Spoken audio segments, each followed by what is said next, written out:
కానీ ఆ సైకో కాస్త కామెడీ సైకో అయిపోయింది ఈరోజు. ఆ సైకో ఆ వ్యక్తి ఈరోజు ఇప్పటికీ కూడా అమరావతి మీద అంటే తన అక్కసు వెళ్ళగక్కడం అన్నది నిజంగా చూస్తా ఉంటే ఒక రకంగా చెప్పాలంటే బాధ అనిపించింది.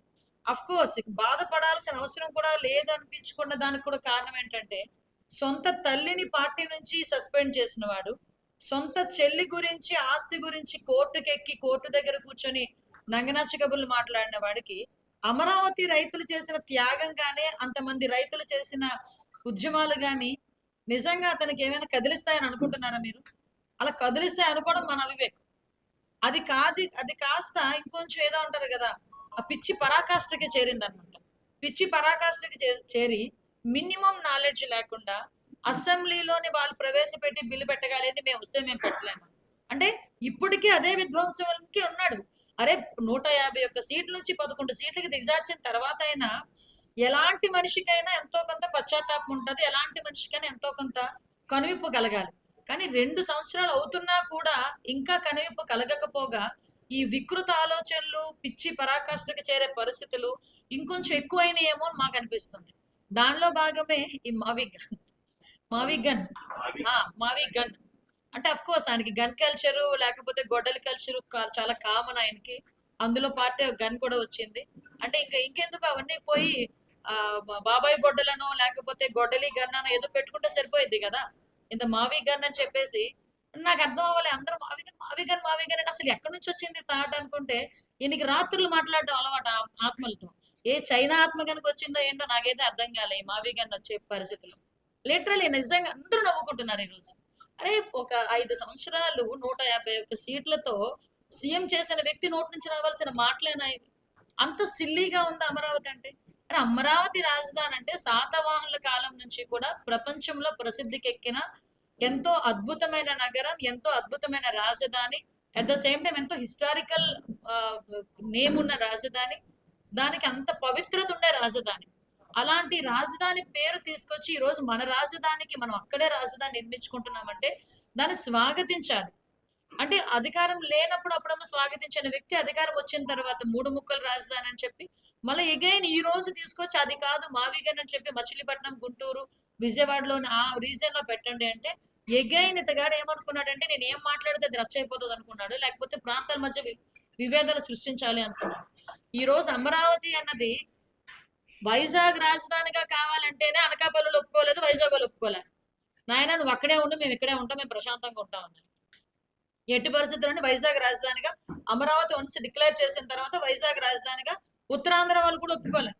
ఈ రోజు ఉత్తరాంధ్ర వాళ్ళు కూడా ఆ రోజు అమరావతి నుంచి న్యాయస్థానంకి వాళ్ళు అక్కడికి పాదయాత్ర చేసేటప్పుడు ఇక్కడ నుంచి చాలా మంది వెళ్ళారు అక్కడికి. నిజంగా చెప్పాలంటే ఇది ఒక మంచి ఇనిషియేషన్. ఎందుకంటే ఈ రోజు వరకు కూడా రాష్ట్ర బడ్జెట్ అంటే ఎంత ఎలాకేట్ అయింది, ఎంత లోటు బడ్జెట్ లో ఉన్నాము, ఎంత ఖర్చు అయింది, ఈ విషయాలు కనీసం ఇంట్రెస్ట్ గా ఉన్న వాళ్ళు కొంతమంది ఆలోచించుకుంటారు. లేకపోతే డిపార్ట్మెంట్ హెడ్స్ మాకు ఎంత వచ్చింది, లేకపోతే మేము ఎంత ఖర్చు పెట్టాలి అన్న దాని మీద ఒక అవగాహన వస్తుంది. కానీ ఈ రోజు ఏంటంటే ఎటువంటి సిచ్యువేషన్స్ లో రాష్ట్ర విభజన జరిగిన తర్వాత మనం ఎంత లోటు బడ్జెట్ లో బయటకు వచ్చాము, ఆ లోటు బడ్జెట్ ని 2014 నుంచి 19 వరకు ఆ లోటు బడ్జెట్ ని మనం కూర్చడానికి కానీ తిరిగి మనం రీస్టోర్ అవ్వడానికి కానీ ఒక పక్క నుంచి వెల్ఫేర్ స్కీమ్స్ చేస్తూనే, ఒక పక్క నుంచి అభివృద్ధి చేస్తూనే, ఒక పక్క నుంచి అమరావతికి అదేవిధంగా పోలవరానికి వీటన్నిటికీ కూడా ఎలోకేట్ చేసుకుంటూనే ఎంతవరకు సాధించుకోగలిగామన్నది లాస్ట్ 5 years కొంచెం విధ్వంసం అయినప్పటికీ కూడా తిరిగి ఈ రోజు మళ్ళీ ఎన్డీఏ కుటుంబం వచ్చిన తర్వాత మళ్ళీ ఈ బడ్జెట్ ని ఎంత మేరకు మేము ప్రాపర్ యూసేజ్ చేస్తున్నాం, ఎటువంటి కష్టాల్లో ఈ రోజు స్కీమ్స్ ఇస్తున్నాం, ఎటువంటి కష్టాల్లో నీ సూపర్ 6 అన్నది మేము మాట ఇచ్చిన ప్రకారంగా ప్రజల్లోకి తీసుకెళ్తున్నాం, అది ప్రజలకు తెలియజేసుకుంటూ అట్ ద సేమ్ టైం ఈ రోజు జిల్లాలకు ఇచ్చిన బడ్జెట్ ఏదైతే ఉందో అది ప్రాపర్ వేలో ప్రతి నియోజకవర్గానికి కూడా అందాలి, ప్రతి నియోజకవర్గంలో కూడా ఖర్చు పెట్టాలి. ఎందుకంటే కొంత బడ్జెట్ లో మీకు తెలుసు స్టేట్ మన కంట్రిబ్యూషన్ కొంత ఉంటుంది, కొంత సెంట్రల్ కంట్రిబ్యూషన్ కూడా ఉంటుంది. వీటి మధ్యలో జరిగే ఎటువంటి ఇబ్బందులు లేకుండా సెంట్రల్ కంట్రిబ్యూట్ చేసిన తర్వాత కూడా ప్రాపర్ వేలో యూసేజ్ సబ్మిట్ చేయడం, మన స్టేట్ కంట్రిబ్యూషన్ కూడా ఇవ్వటం, వీటన్నిటిని నేపథ్యంలో ఈరోజు ఎక్కడైతే నియోజకవర్గాలకి కూడా ఈ రోజు అలొకేషన్ జరిగింది. ఈ రోజు మన బడ్జెట్ మొత్తం కనుక ఆ బుక్స్ కూడా మీ అందరికీ ఇస్తారు, ఒకసారి చూడండి. ఈ రోజు జిల్లాకి సుమారుగా ఒక 3,000కి పైగా కోట్లు ఒక బడ్జెట్ అలొకేషన్ జరిగిందంటే అది ఏ డిపార్ట్మెంట్స్ కి ఎంతెంత అలొకేట్ చేశామన్నది ఒక ఎత్తు, అట్ ద సేమ్ టైం అదే డిపార్ట్మెంట్లకి నియోజకవర్గ వారీగా ఎంతవరకు చేశారు. సో ఇదే మేము ఎక్సర్సైజ్ నియోజకవర్గాల్లో కూడా చేసుకొని ఏ డిపార్ట్మెంట్కి ఎంతెంత బడ్జెట్ అలొకేట్ చేశారో చూసుకుని దానికి తగ్గట్టుగా ప్రయారిటీ బేస్ మీద ఈరోజు మేము ఖర్చు పెట్టే బాధ్యత కూడా మేము అందరం తీసుకోవాలి. దానికి ప్రజాప్రతినిధులు అఫీషియల్స్ అందరికీ కూడా బడ్జెట్ పట్ల అవగాహన ఉండాలి. బడ్జెట్లోని ఏదైతే మనం చేయాలనుకుంటున్నామో దాన్ని అవుట్ రీచ్ కంపల్సరీగా ప్రజలకి చేరాలి అనే ఉద్దేశంతో ఈరోజు ఈ కార్యక్రమాన్ని ఏర్పాటు చేశాము. దానిలో భాగంగానే ఈరోజు డిపార్ట్మెంట్ లో మన పెద్దలు బండా చిన్నామూర్తి గారు, ఎమ్మెల్యేలు, అదేవిధంగా కార్పొరేషన్ చైర్మన్స్ అందరూ కూడా ఇందులో పాల్గొని వాళ్ళ తాలూకా వ్యూస్ ఇచ్చి the coordination of all departments మనకి ఏదైతే అలొకేట్ అయిందో బడ్జెట్ ని ప్రాపర్ వేలో యూటిలైజ్ చేసుకోవడమే కాకుండా ప్రజలకు ఇచ్చే విధంగా ఉండాలి. ముఖ్యంగా అనకాపల్లి జిల్లాకి మీ అందరికీ తెలుసు, అనకాపల్లి జిల్లాకు ఉన్న బ్యూటీనెస్ ఏంటంటే ఒక పక్క ఇండస్ట్రీ ఎంత తొందరగా డెవలప్ అవుతుందో అగ్రికల్చర్ గా కూడా అంతే డెవలప్ అయిన ప్రాంతాలు ఉన్నాయి. మనకి హైవేకి ఇటుపక్క సీ కోస్ట్ వైపు అంతా ఇండస్ట్రీస్ డెవలప్ అయితే హైవేకి జస్ట్ మనకి రైట్ సైడ్ ఉన్న వే అంతా కూడా మొత్తం అగ్రికల్చర్ సైడ్ కు మనకు ఉంది. సో మాడుగుల, చోడవరం, నర్సీపట్నం కొంత పాటు, అనకాపల్లి కొంత పాటు ఇవన్నీ అగ్రికల్చర్ బేస్ ఎక్కువ ఉన్నా మా దగ్గరకు వచ్చేసరికి పైక్రోపేట, ఎలిమంచిలికి ఇండస్ట్రియల్ బెల్ట్ ఉన్నా, ఆక్వా బెల్ట్ కూడా పైక్రోపేటకి ఇటువైపు ఉన్నప్పటికీ కూడా అన్ని ఆస్పెక్ట్స్ లో కూడా అనకాపల్లి జిల్లా అభివృద్ధి చెందడానికి సిద్ధంగా ఉంది. దీనికి ప్రణాళికాబద్ధంగా ముందుకెళ్లేదానికి బడ్జెట్ ని ప్రతి ఒక్క ప్రజలకి కూడా తెలియజెప్పే విధంగా మేమందరం చేసుకునే దానికి ఈ మీటింగ్ ఉపయోగపడుతుందని మేము అందరం కూడా భావిస్తున్నాం.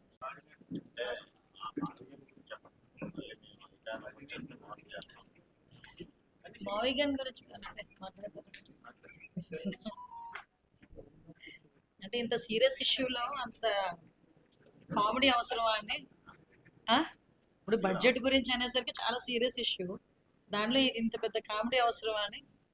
యాక్చువల్గా మీ అందరికీ తెలుసండి, 10 ఏళ్ల నిరీక్షణ, లిటరలీ చెప్పాలంటే 5 ఏళ్ల తర్వాత 10 ఏళ్ల నిరీక్షణలోనే ఒక 5 సంవత్సరాలు లిటరలీ చెప్పాలంటే ఒక అణిచివేత.